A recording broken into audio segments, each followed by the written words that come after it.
Brace for impact. Hello everyone, I'm Bobtheorc, and today we are going to talk about our collision with reality. So, this is not really going to be a happy conversation today, but there's a lot of things that I think people need to be aware of. And I've been thinking about this for a while, how to present this information. And a lot of this is just how I connect the dots between a lot of different topics. So, first off, the most important thing that we need to understand is that we are being lied to about nearly everything. Every institution, every major institution in America is completely corrupt, except for the election system, which is perfect, despite there being no way to audit it. And recent polls show that anywhere from a third to half the people in the country think that there were funny business, not just in 2020, but also in 2016. So, what do we do when we can't trust the information that's presented? And one of the things to understand is that we're all good at something, and when we're lied to about something we really understand, the logical thing to do would be to realize, okay, well, if they're lying to me about something I'm an expert in, then they're probably lying to me about other things too. And yet, that doesn't seem to be the case. Studies show that people, even when they're confronted with the truth that they're being lied to about stuff that they know about, they assume that the other stuff is legit, and that's just not usually the case.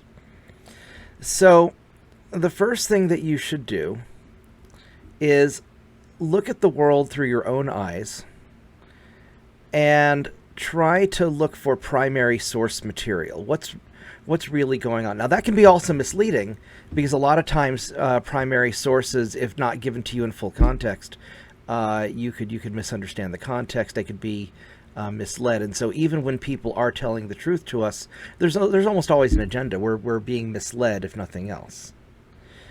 And we can see the impact of this, especially with COVID and recent, even going back as far as the Patriot Act that I remember. Emergencies require sacrifice. We must give up these crucial things. We must give up our privacy. We must give up our freedoms, our mobility.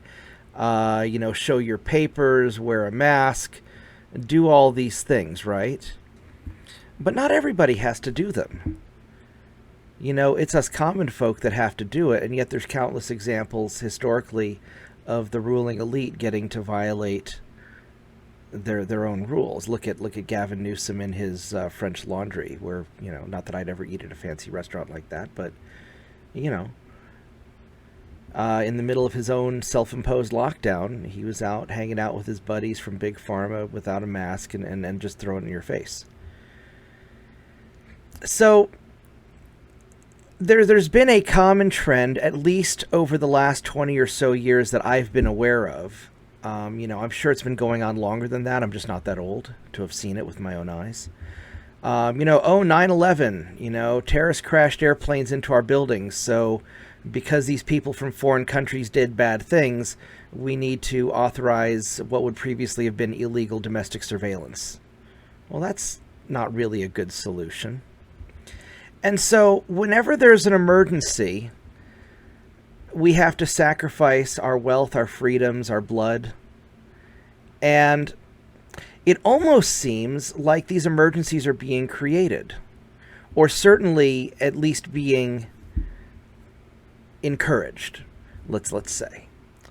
Our current high energy problems, our energy problems are not necessary. They're self-imposed. They try to blame it on the war in Ukraine, but that's not true. We had higher energy prices, instantly, starting as soon as Biden took office, and a lot of times they're doing this under the premise of environment and stop the drilling and carbon emissions and all that stuff. Not to go on a quick tangent, but some of you know that by training I'm an architect and an astrophysicist. And in my undergraduate, I had a Bachelor's of Science in Environmental Design, and I specialized in sustainable architecture, sustainable living, sustainable solutions. Anybody who's not talking about nuclear power is not serious about the environment. And the reason that they are talking about controlling petroleum products is if you can control energy and other things, and I have a video about the 3 keys to controlling the world, I'll link it below. If you can control people's energy and get rich, you can get rich off it. You can have power. You know, the bigger environmental problems like, you know, cutting down the rainforest, the microplastics in the water and soil, the soil depletion, food not having the nutrients that it used to have. There's no money in solving that. You know, I had a friend who was working on ways to develop plants that would break down the microplastics in the soil. She lost her funding. Why? Because there's no money in it. People don't care. But if you can control people's energy access, then you can make a lot of money. You know, and the big polluters, you know, like China and India, you know, I mean, America doesn't even, you know, we're responsible for such a small amount of the pollution. Look at COVID. You know, yeah, COVID's bad. I'm not denying that. But, you know, because of COVID, we must make these sacrifices. We must completely trash the world economy, enslave the world's population with these ridiculous lockdowns and restrictions to where now people are being tracked, digital IDs in Europe, and all kinds of stuff that they're trying to push. And, you know, why is it that emergencies require sacrifice? Emergencies don't require sacrifice. Emergencies require good judgment and problem solving. And so we're making the sacrifices, but it always seems that the ruling elite are getting rich and gaining power off of our sacrifices. You know, look at the war in Ukraine. It's terrible. All these people are dying. We must send them billions of dollars, much of which isn't even going to the Ukrainian military to fight the Russians. And we know that Ukraine, there's a big corruption scheme going on in Ukraine between them and our ruling elite. I've made videos about that. These guys are getting rich. We're paying the price, and the Ukrainians are paying in blood. It sucks. And all that could have been prevented. So when you look at what we're being told, you know, now we're having an economic collapse. Well, the reason we're having an economic collapse is the government's been printing ridiculous amount of money compared to the growth of our economy for a long time. They lend it to their rich buddies. The rich buddies buy up assets, tangible assets that will hold their value, and they pay back the low interest rate loans with money that's worth less than it was when they borrowed it. It's a scheme. The whole thing's a scheme. And so they're getting rich. We're getting our butts kicked. You know, I'm paying twice as much for gas as I used to. I'm paying half again more for food. You know, I'm having to pay employees out of my pocket because my business isn't making enough money to pay them. And so I'm having to use, you know, my personal income so that my employees don't suffer. It sucks. And I'm really fortunate because I'm relatively self-sufficient. And I'll get into that in a moment. So the thing that people need to understand is that there's a coming conflict, and it's largely artificially created. And the ruling elite want there to be, you know, these schisms in society, the left fighting the right, liberals, conservatives, blacks and whites, and whatnot. And the reason they want us all fighting is if we're too busy fighting, we won't realize that we're all getting screwed by the same people. And what's really going on is there's going to be a fight between those of us who live in objective reality versus the useful idiots who are being used by the ruling elite, and these people are dangerously ignorant, and they're going to fight and cause problems based on the lies that they believe, and it's terrible. And the ruling elite,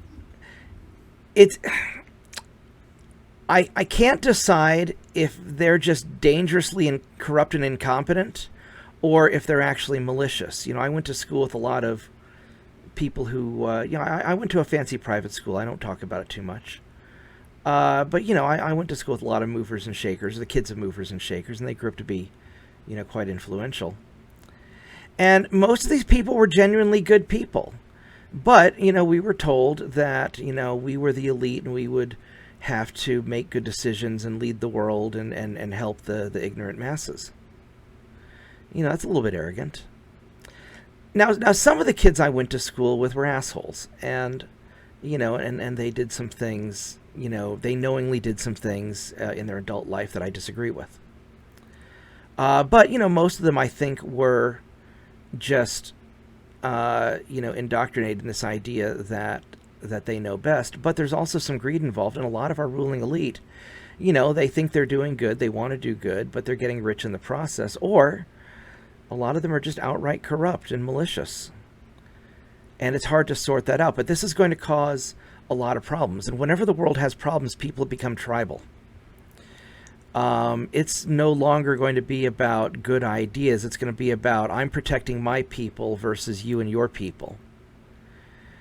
And that's the unfortunate reality of the world. That's how things were throughout most of history. People are naturally very tribal. And the worse the world gets, the smaller the tribes become. And so you're going to have to surround yourself with good people. You need good people in your life, because we're in too specialized of a society to do everything ourselves. And you can't, doesn't matter how many guns you have, if you're by yourself, you're screwed. So to all you preppers out there, you can have, 1,000 guns in your shack in the woods, but you're not going to be able to sustain that. You need to build a community, a tribe of good people that you can trust. I've got a bunch of good friends who live close by, my neighbors, people who I often let stay at my house, the guys that I work with, my close family and friends. That's my tribe. And then beyond that, I try to help my community, and then beyond that, I try to help, my country. But you have to understand that when things get sufficiently bad, you're not going to be able to save everybody.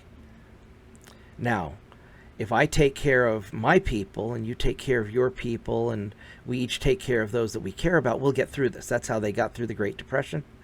I had quite a bit of stories from my grandfather about that.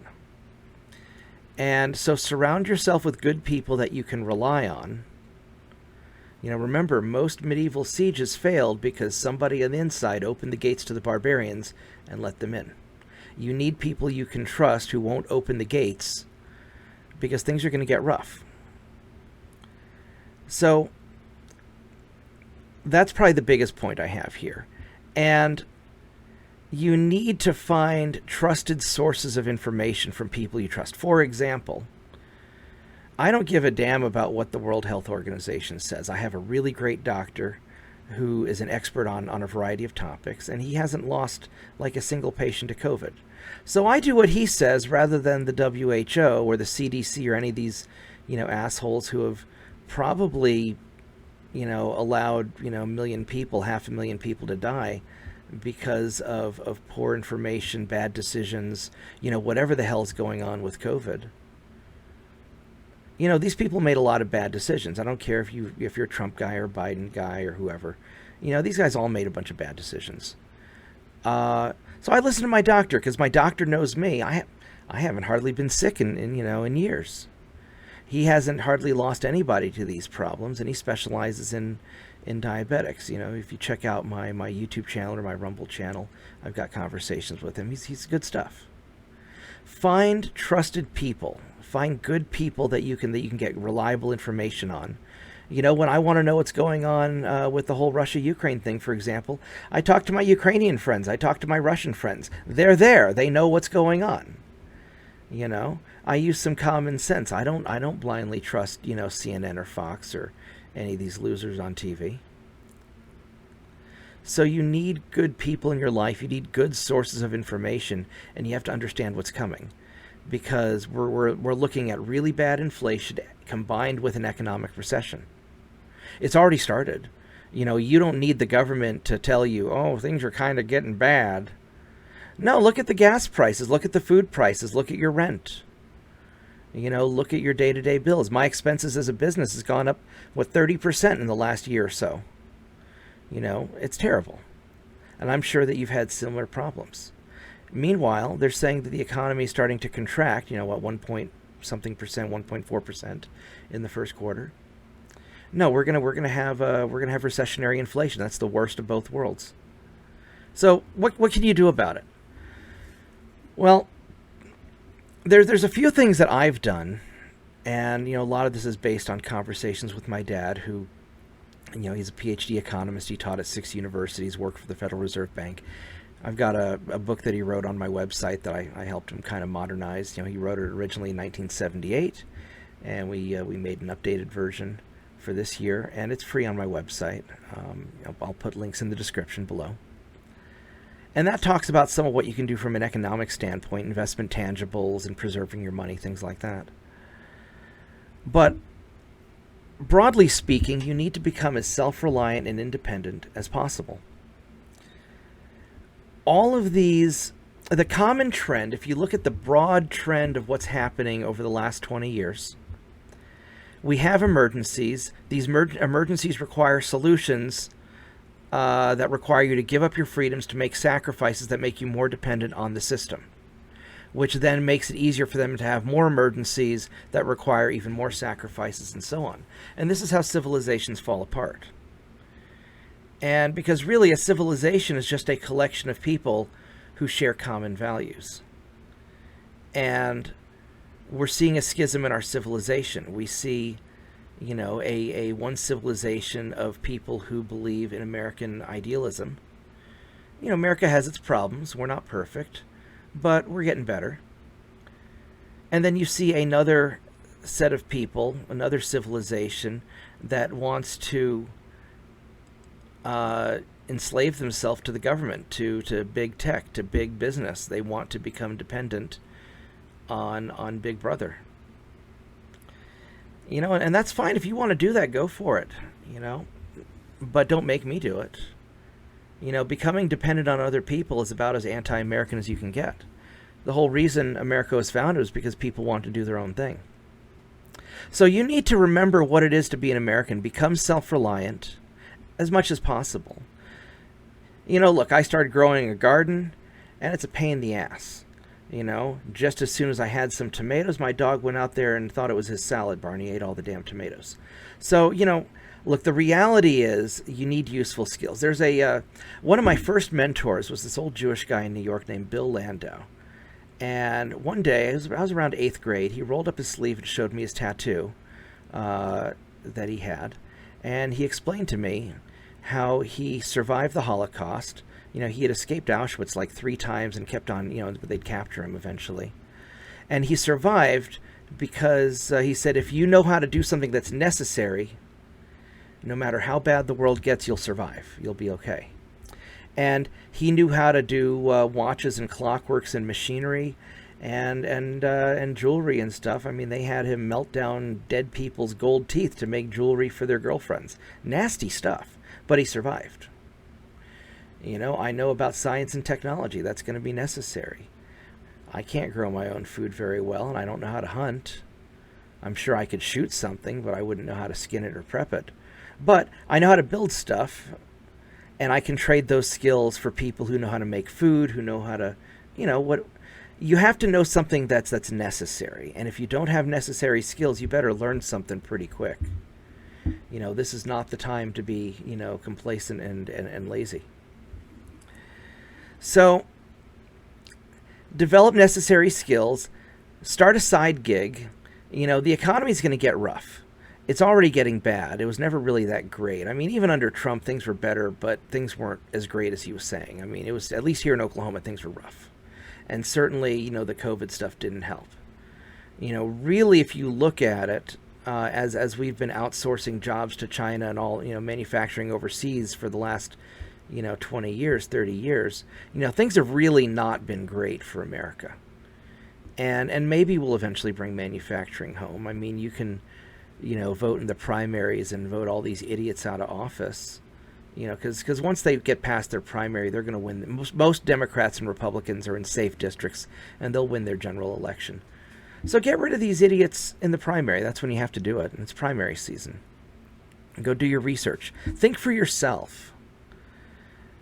Buy products that last and live well below your means. One of the reasons I'm doing as well as I am, and one of the reasons that I can help support my employees out of my own personal money, is because I live vastly below my means. You know, my house is kind of big, but it's not that big. It's not fancy. I don't live a fancy life. And because of that, my expenses are comparatively low. You know, my expenses are quite low compared to my income. And, you know, I would say that probably over the last couple of years, my income's been cut in half. It sucks. I'm not happy about it, but I can survive. I'll be okay. I'm not making as many international trips as I used to. So live below your means. Develop alternate sources of income. Invest in investment tangibles. You know, buy investment tangibles, as my dad would put it. You know, get quality products that are going to last a long time. And you'll make it through this, but it's going to be hard, and you have to prepare yourself mentally and emotionally that we're in for a roller coaster ride. But it all comes down to understanding that you're being lied to about almost everything. And the people who are telling you these lies, they have agendas. They're getting rich at your expense. So follow the money if you want to know what's really going on. See who's getting rich. See who's benefiting from all this stuff. See who's benefiting from your tax dollars and from your suffering. But if you surround yourself with good people, you become self-reliant and independent, you'll find your way through things. I'll try and make some detailed videos in the future, maybe go into a little bit more nuance about some of this stuff, but I want to give kind of a broad overview of my thoughts. And feel free to ask questions in the comments below, or you can contact me through other means, through social media and whatnot. And thanks for watching. I'm sorry this isn't a very happy video. I think we're going to be okay, but I think it's going to be a difficult time. It's going to suck for a little bit. And it's not going to be a short-term suck either. You know, this isn't something that's going to be over in a few months or 6 months. And, you know, I don't think the midterms are going to fix it, and I don't think 2024 is going to fix it either. I think it's going to be a long process. It really took us like 30 years, certainly at least 20 years, to get into this mess. But 30 years if you count all the sending manufacturing overseas. It took a long time to get us into this mess. It's going to take a long time to get us out of this mess. So don't lose faith. You have to have the conviction to see it through and make good decisions, and you'll get through it. Thank you very much. If you like this video, please subscribe to my channel, share it with your friends, check out my dad's book. And I will see everybody next time. Goodbye.